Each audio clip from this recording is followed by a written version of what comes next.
आपने सुना होगा कि इज़राइल और फिलिस्तीन के बीच में ये जो दोनों देश हैं संयुक्त अरब अमीरात के पास में, उनके बीच जंग छिड़ गई और जंग बहुत भयंकर तरीके से हो रही है। मात्र इधर 3-4 दिन के अंदर जो बात एक बहुत छोटे स्तर से शुरू हुई थी कि फिलिस्तीन के कुछ नागरिक मुस्लिम साथी ये प्रदर्शन कर रहे थे कि उनको जो इज़राइल का इलाका है जिसमें वो काफ़ी समय से रह रहे हैं गाजा पट्टी में, वहाँ से उनको निकाला न जाए, इसके बारे में वो प्रदर्शन कर रहे थे।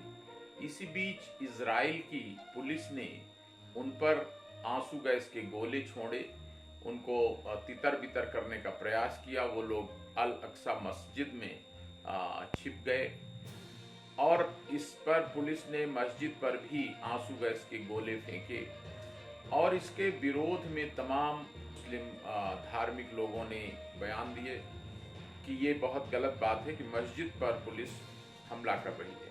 तो उसके बाद मस्जिद में इस बात को लेकर विरोध स्वरूप कई मुस्लिम देशों ने, विशेष रूप से पाकिस्तान और तुर्की ने बयानबाजी शुरू की और 57 इस्लामिक देश जो दुनिया में हैं उनको आह्वान किया कि वो इज़राइल के खिलाफ एकजुट हों। इसी बीच फिलिस्तीन इज़राइल का बिल्कुल पड़ोसी मुल्क है और गाजा पट्टी के आसपास ही दोनों देश बसे हुए हैं। उन्होंने अल अक्सा मस्जिद पर पुलिस की इज़राइल की कार्रवाई के विरोध में रॉकेट दागना शुरू किया जो इज़राइल के आबादी में गिरे। बहुत भयंकर तरीके से कई लोग घायल हो गए और कई बिल्डिंगों को नुकसान हुआ, कई जगह आग लग गई। एक दो नहीं, करीब 1500 रॉकेट दागे जा चुके। जब इज़राइल ने ये कार्रवाई देखी तो वहां के प्रधानमंत्री बेंजामिन नेतन्याहू जी ने बदले की कार्रवाई का आदेश दिया और इतने टेक्नोलॉजी की दृष्टि से आधुनिक हथियारों से हवाई हमला किया गया कि हमास जो एक संगठन है जो इज़राइल के खिलाफ काम कर रहा है, जिसको इज़राइल आतंकवादी संगठन कहता है और वो हमले करने का काम उनकी योजना बनाता रहता है। हमास का जो हेडक्वार्टर था 14 मंजिली 2 बिल्डिंग है, उनको इज़राइल ने 2 मिनट के अंदर बम्बार्डमेंट करके नेस्त नाबूद कर दिया। उसमें कई कट्टरपंथी लोग जो इस्लामिक आबादी के संरक्षण के लिए, इज़राइल से बदला लेने के लिए लड़ रहे थे, योजनाएं बना रहे थे, वो मारे गए। और इतना ही नहीं, दुनिया का हाल ये हुआ कि अमेरिका ने इज़राइल के पक्ष में बयान दे दिया कि वो स्वतंत्र हैं अपनी रक्षा करने के लिए। दूसरी तरफ पाकिस्तान, तुर्की के नेतृत्व में कई इस्लामिक देशों ने बयान दिया इज़राइल के खिलाफ और फिलिस्तीन के पक्ष में। जो ऑर्गेनाइजेशन ऑफ इस्लामिक कंट्रीज है वो उसने फिलिस्तीन का पक्ष लिया। जो शेख जर्रा नामक कस्बा है, शहर है उसी गाजा पट्टी में जहां ज़्यादातर फिलिस्तीन के लोग रहते हैं, वहां पर मिश्रित आबादी कुछ है जिसके कारण उसमें बीच बीच में टकराव होता रहता है। और इतना ये चिंता का विषय है, कई भविष्यवक्ताओं ने ये कह रखा है कि जो तीसरा विश्व युद्ध होगा वो इज़राइल और फिलिस्तीन के बीच से शुरू होगा। जो चित्र आए हैं मीडिया में, जितने भयंकर तरीके से बम्बार्डमेंट हो रहा है, बिल्डिंगें गिर रही हैं, लोग मर रहे हैं। अब तक लगभग 388 लोग मर चुके हैं, कई बिल्डिंगें जमींदोज हो गई हैं। ये इसमें सबसे खतरे की घंटी ये है कि अगर ये युद्ध लंबा चला, बढ़ा, तो आसपास के पड़ोसी देश इससे प्रभावित होंगे। संयुक्त अरब अमीरात एक तरफ है, दूसरी तरफ तुर्की है, वो भी इस्लामिक देश है। उधर इजिप्ट यानी मिस्र है, और उसी क्रम में कई मुस्लिम देश हैं, ईरान, इराक, पाकिस्तान, संयुक्त अरब अमीरात, और पास में बहरीन, कुवैत, ये सारे देश हैं। तो दूसरी तरफ इजराइल ने अपने को इतना सशक्त बना लिया है, और अमेरिका और कुछ यूरोपीय देश उसके समर्थन में पारंपरिक रूप से रहते हैं।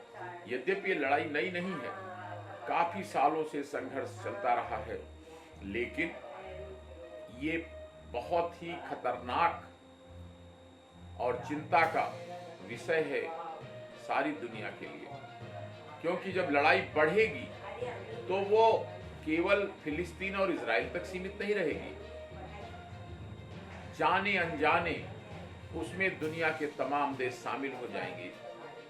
मिस्र ने और संयुक्त राष्ट्र संघ ने कोशिश शुरू की है कि ये लड़ाई जल्दी से जल्दी थम जाए। और दोस्तों, आप जानते हैं कि अंत में हर लड़ाई का अंत जो होता है वो समझौते से होता है। जब ज्यादा लोग मर जाएंगे, जब ज्यादा बिल्डिंगें गिर जाएंगी, जब सरकारें गिर जाएंगी, सरकारी प्रधानमंत्री कार्यालय, राष्ट्रपति कार्यालय जब वो ध्वस्त हो जाएंगे, वो लोग मरने लगेंगे, तब ये लड़ाइयों का अंत होता है और समझौता हो जाता है।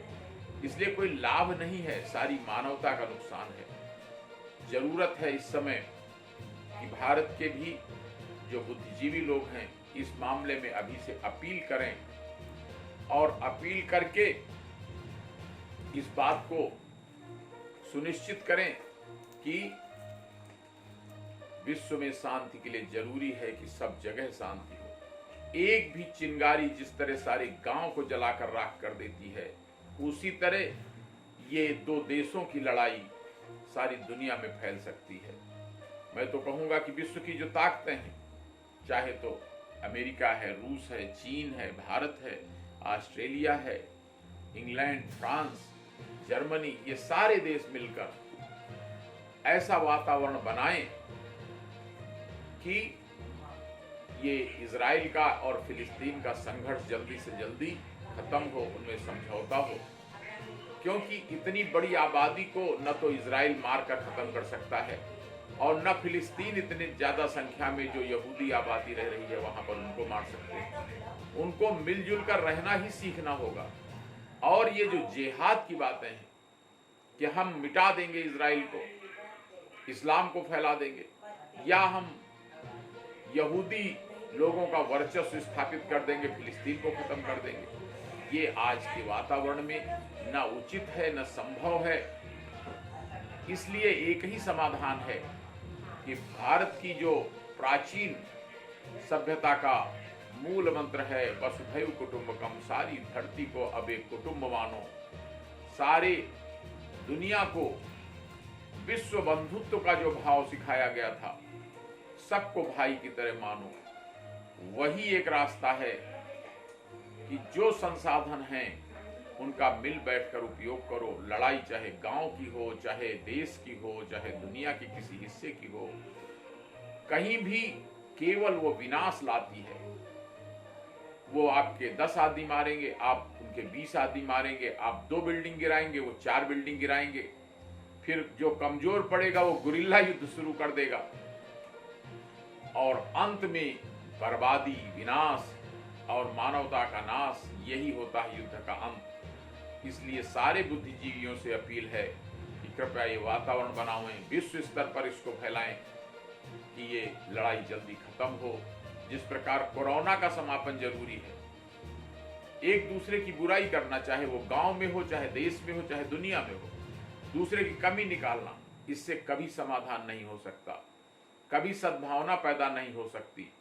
इसलिए जरूरत यह है कि दुनिया में, देश में, गांव में, मोहल्लों में, सब जगह सद्भावना पैदा हो, और इस संदेश को हम लोग ज्यादा से ज्यादा मानवता के हित में फैलाएं। बहुत बहुत धन्यवाद। जय हिंद।